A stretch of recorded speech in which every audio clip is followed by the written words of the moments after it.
Hello everyone and welcome to a tutorial for Kerbal Space Program. In this tutorial we are going to be covering well, not space planes in particular, but we are going to be covering just general aircraft and the things that you'll need to do in order to create a successful aircraft.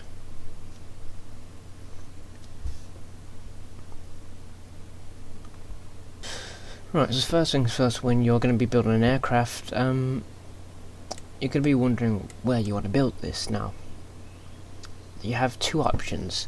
If you're going to be building a general purpose aircraft, you know, for flying around Kerbal, then you'll be wanting to build it in the space plane hangar.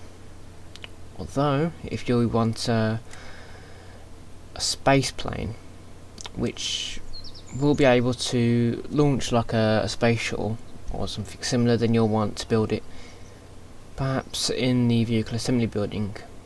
Although you can build it in the space plane hangar and launch it from the runway, but it's really your preference. But we're going to go to the space plane hangar. Right, now once you're in the space plane hangar, you'll be given this menu. Now there are a lot of mods that I have installed, but we won't be going through those currently. For the meanwhile, we're going to be using stock parts. Now, in the stock game, you have all of these here. Now, you won't really want to be interested in these. What we're going to be using is the Mark II cockpit. Now, they will have the same pitch, torque, etc., etc., but as you can see, they have different electrical charges. Okay. Right, so we're going to be going with the Mark II cockpit. Right. Now, the first thing you need to consider when building an aircraft is what its purpose is for. So, for my aircraft, I intend its purpose to just fly around for a bit. So, first things first, you're going to want fuel. Now, because this is going to be a short range aircraft, we don't need a lot of fuel, so we'll probably just be one of those. Right, so once you've got the fuel on, you have to then consider, right, now where is the centre of gravity and mass and thrust. Now generally you want the centre of mass to be in a place which relatively won't move, because this will affect the performance of your aircraft during flight. So as you can see, the centre of mass is it's in between here a bit, and what will generally happen is as fuel begins to be used up, that will shift forwards. Now you want to be able to ensure that the centre of mass is balanced within the aircraft. So first of all, we have to look at the dry mass, which is 0.35. So this aircraft is going to have a mass of 0.35 to the right or to the rear, whichever way you look at it. So we're going to need a mass of 0.35 at the front. Now let's have a look, or more actually, because we're going to be putting some more stuff on the back, which I should do first. Let's see. Let's put a turbojet engine on. So the mass of this is 1.2, so that is 1.53 total rear mass. So we need a counterweight.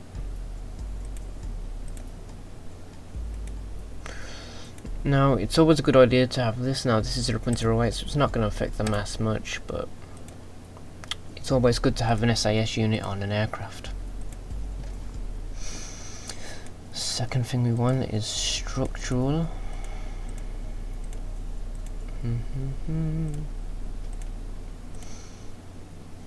Here we are. The NCS adapter. Now this is 0.3.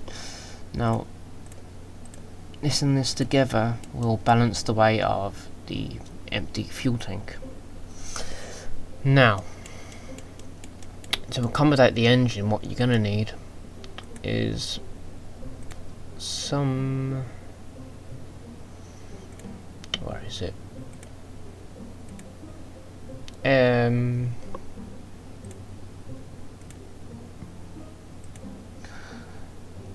Either I'm blind or I can't. Just 1 second.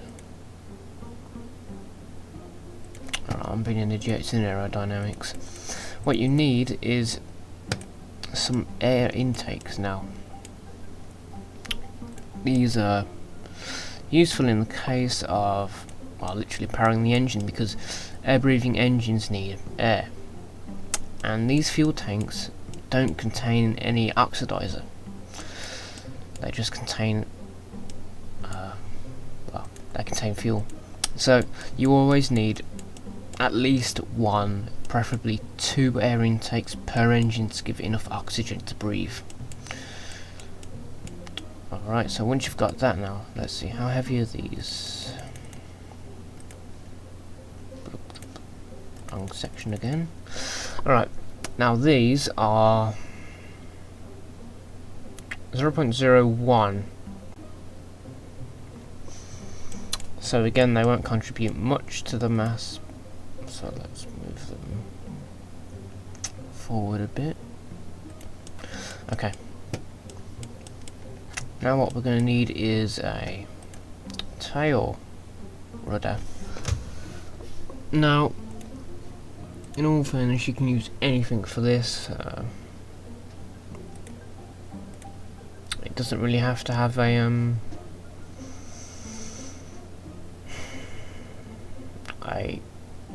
you know, a control surface on it, but it does help in most circumstances. So let's see. Now I'm gonna have it like this just for cosmetics, but that will provide a strong resistance for the aircraft to roll left and right. And we're gonna stick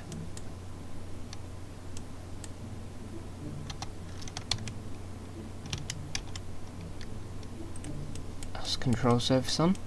There we go. And now we're going to put the wings on. Now what you want to do with the wings is always stick them a little bit forward from the engine, and you want them about where the centre of mass is going to be before and after flight. And you also want to pitch the wings up slightly, because now that's down.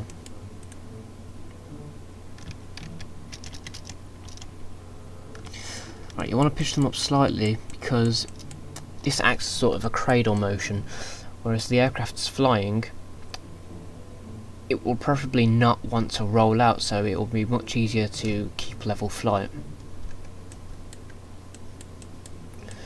Alright, now we want some control surfaces on. Now, it's good to be careful with control surfaces because, actually, I've got a better idea. Put them on flat.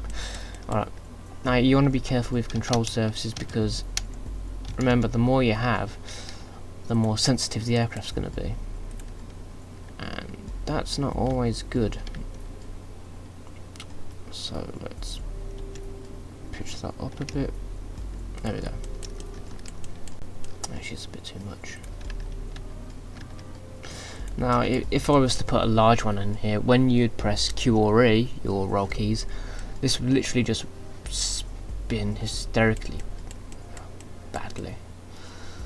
Well, not badly, it would just roll over the place and it would be extremely difficult to balance out. Okay, so now that we have the main frame of the aircraft done, now I don't know if this is going to work, it should do, but now what we're going to do is we're going to put some landing gear on it. Now, the basic idea for landing gear is that you want the rear wheels to be slightly, higher up than the front wheels, so the front wheels lowest, meaning your aircraft sort of points upwards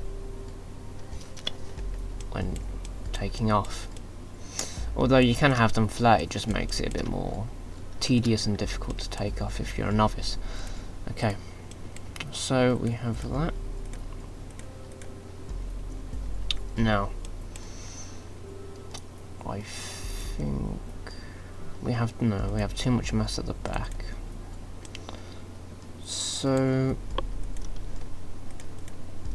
what we're going to do, I'm just going to leave it like this and have the wheels as far back as possible.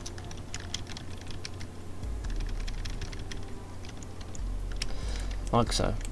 Now this will make the engine vulnerable like when you land, but hopefully you don't break the engine off when you land. It's all down to you. Okay, so we still have a problem with the mass now. What we'd like to do is have the mass somewhere in between the cockpit. Well, we'd like the mass to move forward a bit more. So let's see, what stock content can we put on it to ensure that it stays forward? One thing you can do is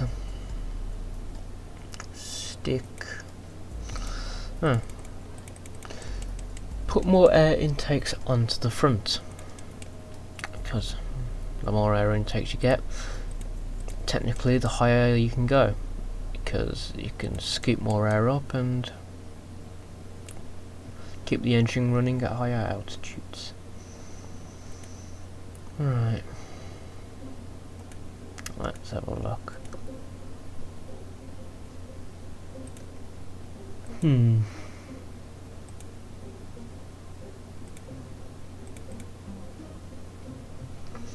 I think, you know what I'm gonna do, I'm gonna stick that, 1 second, stick the SAS unit on here.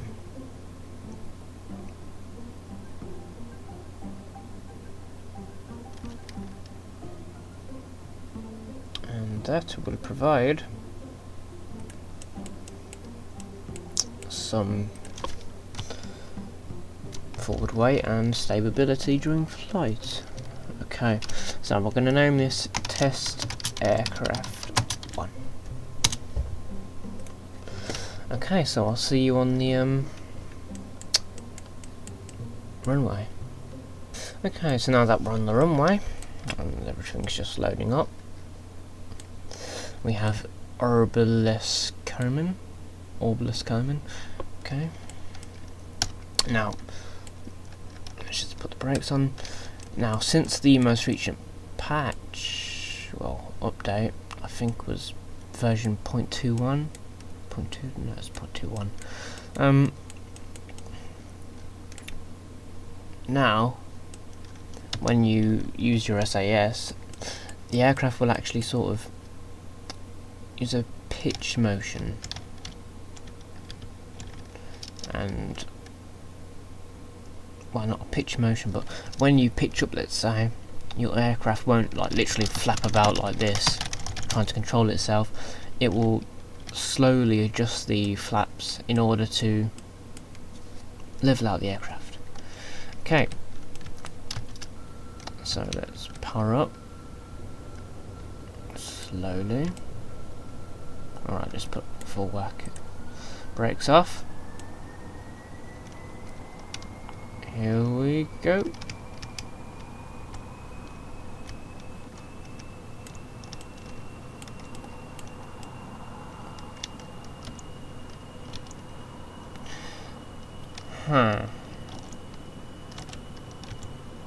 Whoa.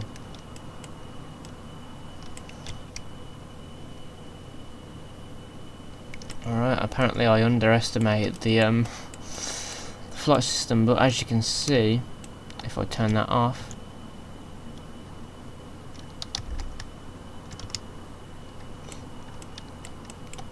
it doesn't really want to roll left or right, it's more or less stable.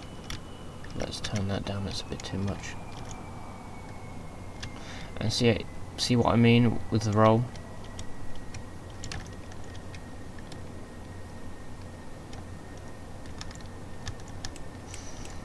Right, so what we're going to do is bring this back in for landing. Now, I know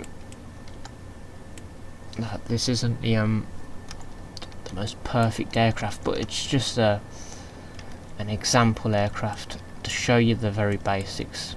Now, if I had more time, I'd probably produce something that's much better than this. Okay. So what we're doing now is we're going to come back in for landing. Now with landings you want to put it to about 1/3 thrust, and preferably dive down at the beginning in order to ensure that you keep a moderate speed as well as get closer to the ground.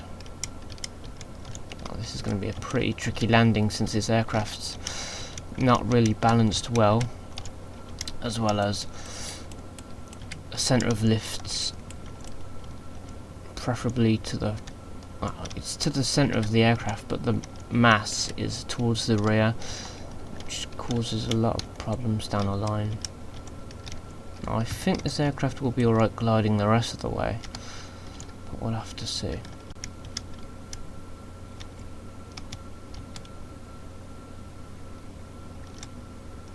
Right, there we go. And touchdown. Now you can just apply the brakes, and that's that. Now I've got to say, when you lower the thrust on this, it does perform moderately better. But anyway, that was just a short introduction to general aircraft. Now I do know that I've uploaded a similar tutorial recently, but this is just an updated version, and I will be releasing other tutorial builds about how to produce a space plane, how to launch one, but preferably I will be doing rockets after this, and how to get your first rocket into a basic orbit, as well as shedding some light on what's really the desired choice for launch stages, because in Kerbal Space Program there are special designs that improve fuel efficiency as well as provide they enable an increased mass load compared to other rocket designs that use the same amount of delta V. Okay, so that's all for this episode, folks. Thank you for watching, and tune in to the next episode of this Kerbal Space Program tutorial. Like, comment and subscribe. It's been SkyX125, your host. See you later.